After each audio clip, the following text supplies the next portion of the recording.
ವೈಷ್ಣವಾಸ್ತ್ರದ ಭೀತಿಯಿಂದ ತತ್ತರಿಸುತ್ತಾ ನನ್ನನ್ನ ಯಮುನಿಗೆ ಹಾರಿದವ ಮತ್ತೆ ಮರಳಿ ಮೇಲೆದ್ದು ಬರಲಿಲ್ಲ.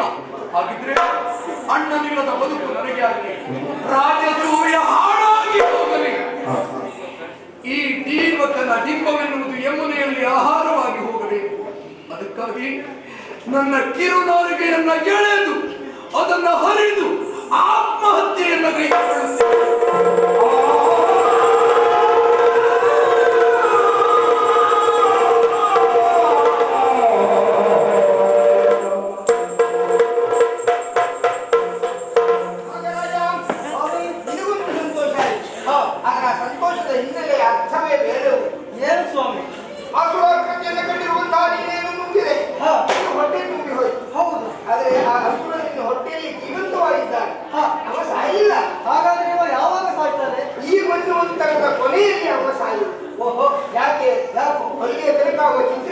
ಅನುಭವಿಸಬೇಕು.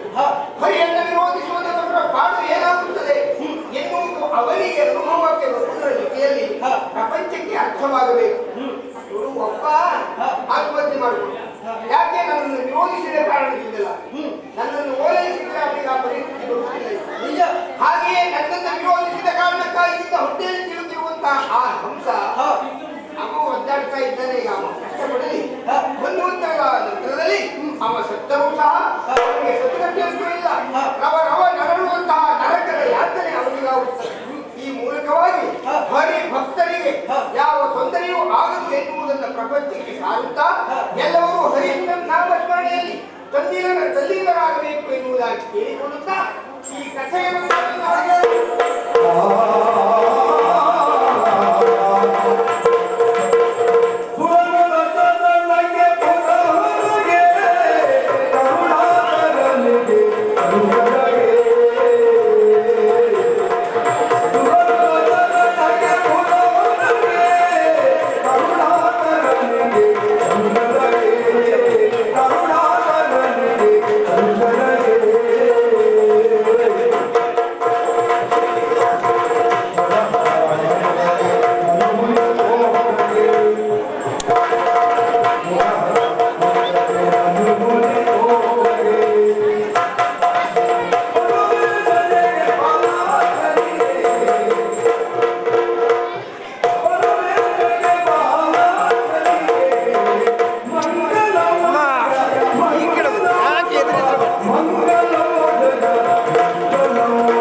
Thank you.